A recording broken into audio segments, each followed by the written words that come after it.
Então, que a graça e a paz do Senhor seja sobre você, sobre a sua casa, nessa manhã, nesse dia, em nome de Jesus. Estamos chegando ao fim de mais uma semana, uma sexta-feira.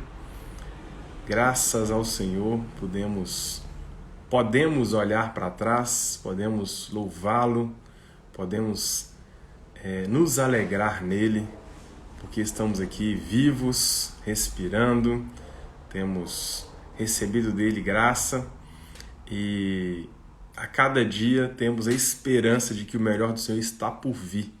Não é verdade? Nós temos conversado nessa semana sobre alegria, um tema que já foi falado nas lives aqui, o pastor Horácio já trouxe esse tema em várias ministrações, uma série de ministrações sobre alegria. E no primeiro dia dessa semana, na segunda-feira, nós começamos falando sobre alegria. Quarta-feira nós demos prosseguimento, pensando que a alegria não é causa, mas ela é consequência. E neste mesmo pensamento, é interessante a gente falar sobre alegria para quem já nasceu de novo, porque ela é consequência disso. Mas existem muitas pessoas que não estão alegres. Existem muitas pessoas que estão buscando e procurando e ansiando pela alegria, mas não a encontram, porque procuram no lugar errado, primeiramente, e porque entendem também que a alegria é uma causa. E enquanto eu refletia sobre esse tema, sobre a alegria, algumas coisas me chamaram a atenção.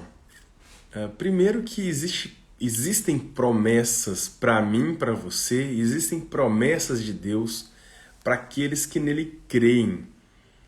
A primeira promessa que eu acho maravilhosa, que traz alegria e conforto ao meu coração, é uma promessa de vida.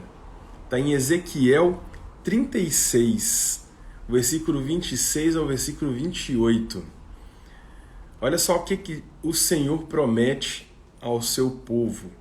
Eu darei a vocês um coração novo e porei um espírito novo em vocês. Eu tirarei de vocês o coração de pedra e lhes darei um coração de carne. Porei o meu espírito em vocês e os levarei a agirem segundo os meus decretos e a obedecerem fielmente às minhas leis. Vocês habitarão na terra que dei aos seus antepassados. Vocês serão o meu povo, eu serei o seu Deus. Então, quando nós olhamos para a palavra do Senhor, a gente tem mais motivos para nos alegrar. Talvez você, eu não sei, talvez você ouça essa palavra e fale assim, poxa, mas eu não recebi essa promessa, eu não tenho um novo coração.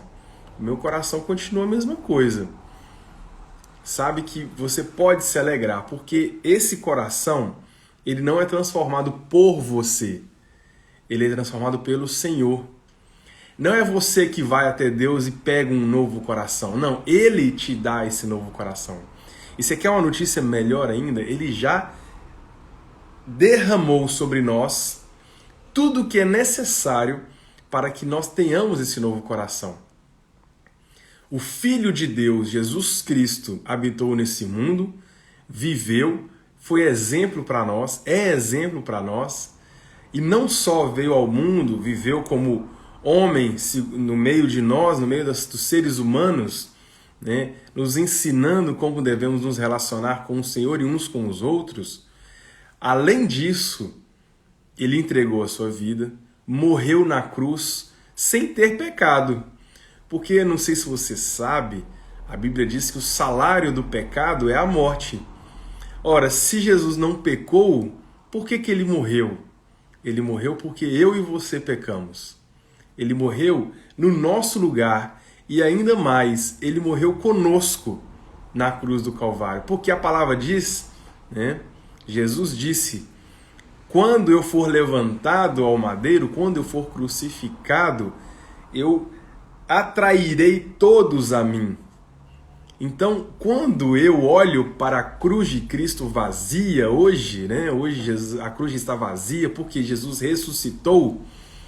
Jesus subiu aos céus e deixou uma promessa maravilhosa para alegrar o nosso coração de que ele voltaria e voltará para nos buscar. Essa nossa visão hoje de que Cristo sim morreu e nós com ele morremos, mas que Cristo ressuscitou e nós com ele ressuscitamos. Então, por meio deste ato de fé, nós recebemos um novo coração, uma nova vida.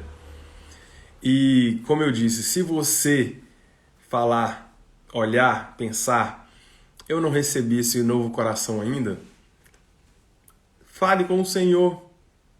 Já foi feito tudo. Jesus disse, está consumado, está feito. Já não tem nada que nos prenda a essa escravidão. Nós podemos ser livres, livres do pecado, livres para uma nova vida com Cristo. E sabe o que eu acho mais interessante ainda? Que o próprio Jesus, quando ele estava falando, explicando sobre o valor que você tem, sobre o valor que eu tenho, porque na Bíblia não está escrito que uma alma vale mais do que o mundo inteiro. Isso é uma interpretação. Mas a palavra de Deus nos mostra que isso é verdade.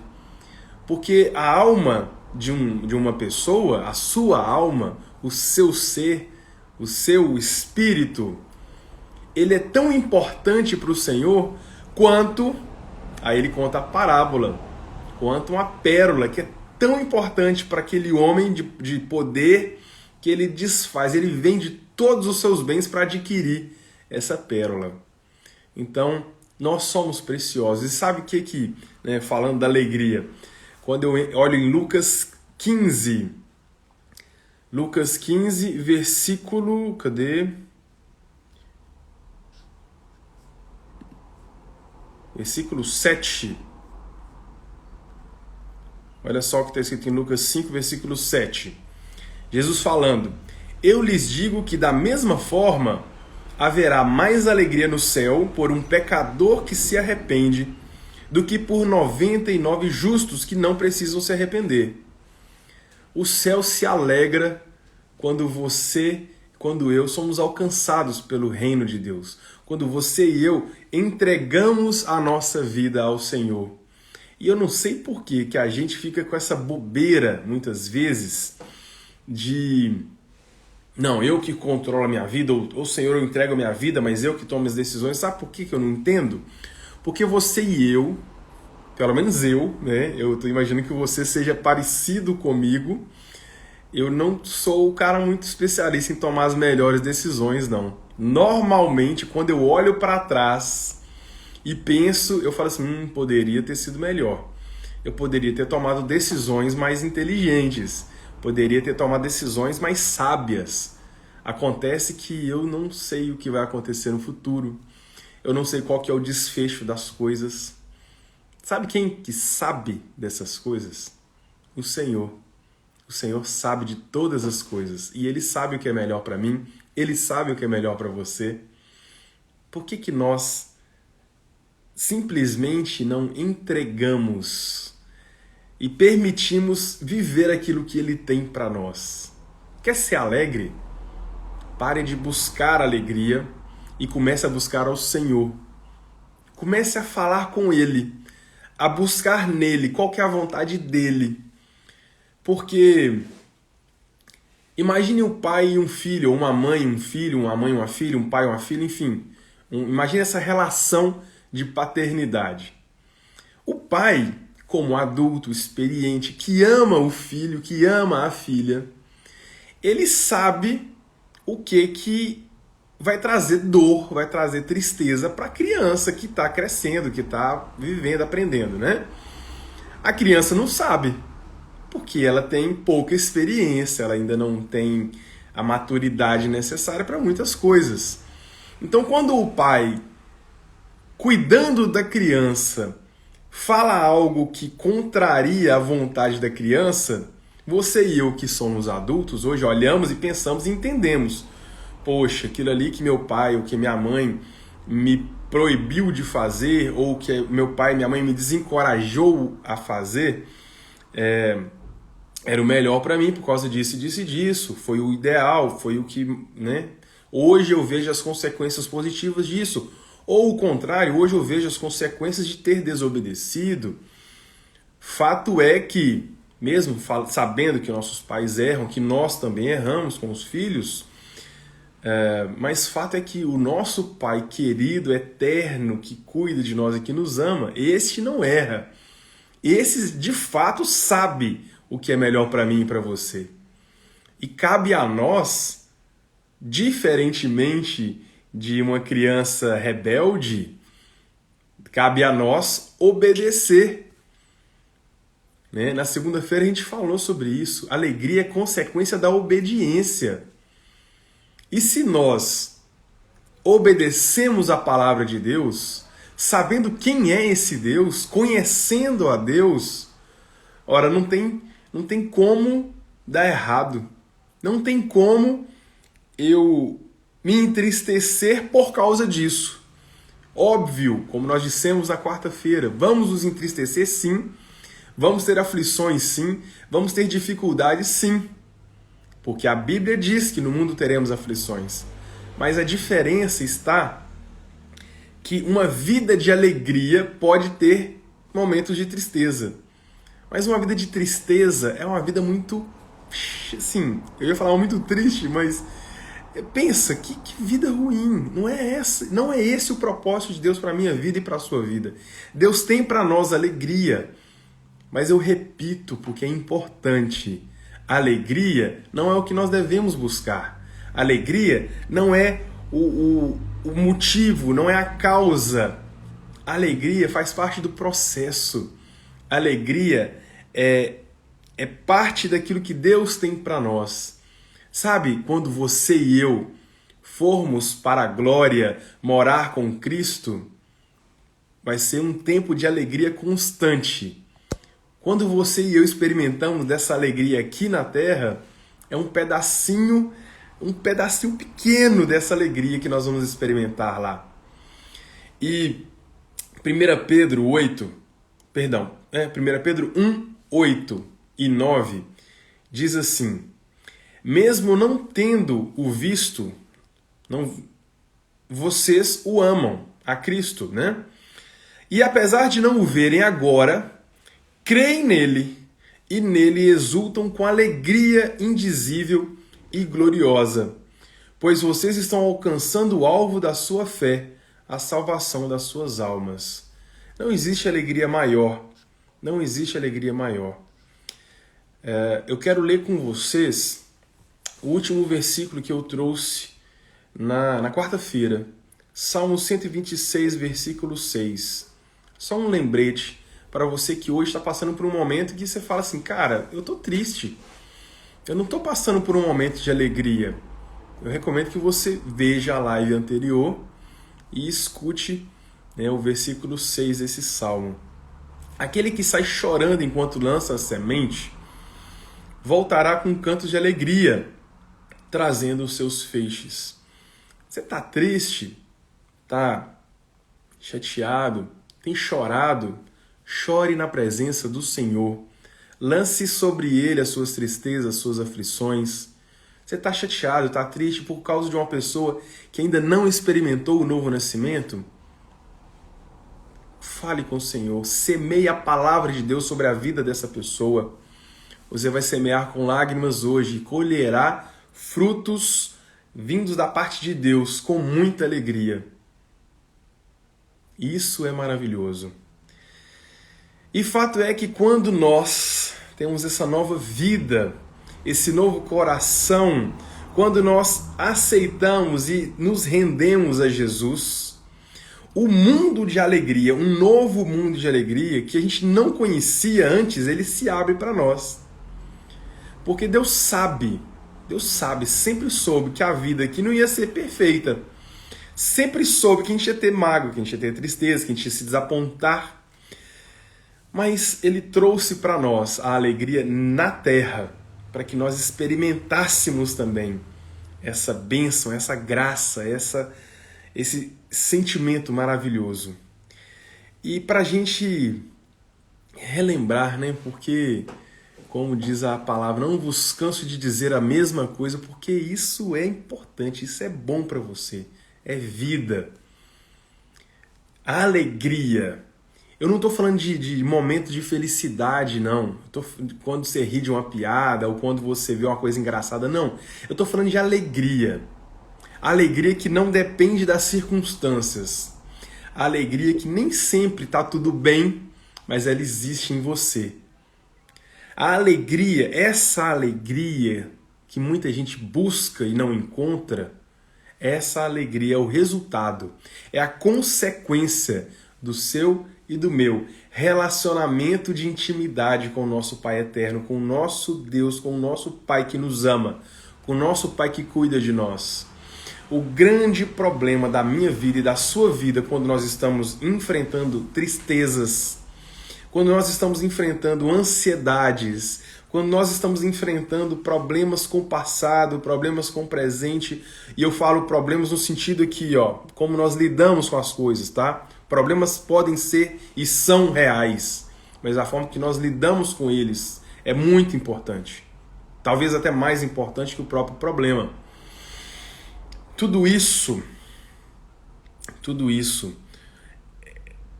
pode ser, para não falar com uma verdade absoluta, pode ser consequência de prioridades mal feitas, né? Prioridades mal determinadas. Você sabe, e eu sei, que devemos buscar a Deus sobre todas as coisas, né? Que devemos amá-lo sobre todas as coisas, e devemos buscá-lo com toda a nossa força, de todo o nosso íntimo. E mesmo assim, muitas vezes a gente se pega preocupado e correndo atrás e trabalhando muito mais porque a gente precisa do recurso e família, e o filho está na faculdade, o filho está na escola, e é muito caro, eu tenho que trabalhar mais, e isso, aquilo, outro, e eu estou pensando na questão financeira, mas pode ser outras também. E aí a gente troca a prioridade, põe o trabalho como prioridade número 1. Isso desequilibra a nossa vida de uma forma terrível. Que você vai criar um problema conjugal por causa disso, você vai criar um problema ministerial, você vai criar um problema em todas as áreas, inclusive no trabalho, que você está valorizando em primeiro lugar, e principalmente um problema a sua intimidade com o Senhor, no seu relacionamento com Ele, e as coisas vão piorando. Infelizmente é verdade. A gente fica mais ansioso, a gente fica mais agressivo, irritado. Por quê? Prioridades erradas. Para tudo. Para. Respira. Respira e para e pensa. Como tem sido a minha prioridade? Qual tem sido a minha prioridade? Eu tenho buscado a Deus em primeiro lugar? Tenho investido tempo no meu relacionamento, na minha intimidade com Ele? Se essa resposta sua não for um sim, para um pouquinho. Quando a gente acha que não dá para parar, normalmente a gente para porque não dá conta mais. Não sei se já aconteceu com você isso. Você vai e não dá para parar, uma hora dá problema. A saúde não aguenta mais, acontece alguma situação e a gente para. E para. E estamos aqui hoje, certo? Então, tenhamos cuidado, tenhamos sabedoria. Vamos buscar sabedoria do Senhor. Porque o fato é que quando a gente entrega, quando a gente decide entregar e a gente entrega a vida a Cristo, a alegria vem a nós. Na segunda-feira eu li Deuteronômio 28. Se atentamente ouvir a Deus e seus mandamentos você obedecer. Tem um se. Vamos obedecer a palavra. A alegria é consequência. E para a gente encerrar esse momento, eu quero ler com vocês Isaías 12, o versículo 4 ao 6. Diz assim o profeta Isaías, a partir da parte B do versículo 4. Louvem o Senhor, invoquem o seu nome. Anunciem entre as nações os seus feitos e façam-nas saber que o seu nome é exaltado. Cantem louvores ao Senhor, pois ele tem feito coisas gloriosas. Sejam elas conhecidas em todo o mundo. Gritem bem alto, cantem de alegria, habitantes de Sião, pois grande é o Santo de Israel no meio de vocês. Grande é o Senhor em nosso meio. Para pensar nas bênçãos de Deus sobre nós derramadas. E se você está tão fechado nas dificuldades, o que pode acontecer, tá? Não é um julgamento, é uma possibilidade. Se você está assim, olha para dentro de si. Você está vivo, você está viva, está respirando. E isso não é um motivo só para simplesmente, olha só que outras pessoas morreram. Não. Eu sei que a gente que está vivo sofre. Eu sei que a gente que está vivo tem dificuldade, sim. E às vezes até gostaria, talvez, de ter morrido para não estar experimentando isso. Ok, eu sei como é que é. Fato é que nós estamos vivos. Fato é que estamos respirando. Por isso, podemos clamar ao Senhor. Por isso, temos alternativa. Temos a alternativa de arrumar, de rearranjar as nossas prioridades. Dá 2 passos para trás. Olha para como estão as coisas. Tome a decisão de seguir a Cristo. Tome a decisão de agir de acordo com a palavra de Deus. Eu sei que você entendeu que a obediência é o princípio da palavra que vai desencadear tantas coisas, dentre elas a alegria. Poxa, vamos obedecer então. Vamos buscar a Deus. Vamos amar a Deus. Vamos amar ao próximo. Mas, John, isso é difícil para mim. Sabe o que é fácil? Pedir ajuda. Pelo menos deveria ser fácil. Converse com alguém na sua célula. Converse com alguém do seu G100, algum cristão mais maduro na fé, que poderá te instruir. Ou, na melhor das hipóteses, o cara fala assim, não tem nada que eu possa te falar. Sabe o que ele pode fazer por você? Ele pode orar com você. Há momentos que nós precisamos de um abraço e de uma palavra vinda da parte de Deus. E que o Senhor derrame sobre você a alegria que vem dele, que é uma alegria que não depende das circunstâncias, mas depende do nosso relacionamento com ele. E que você experimente essa alegria dia após dia, que a maturidade vinda do céu te alcance em todas as áreas, em todos os momentos, em nome de Jesus, para a glória dele. Amém?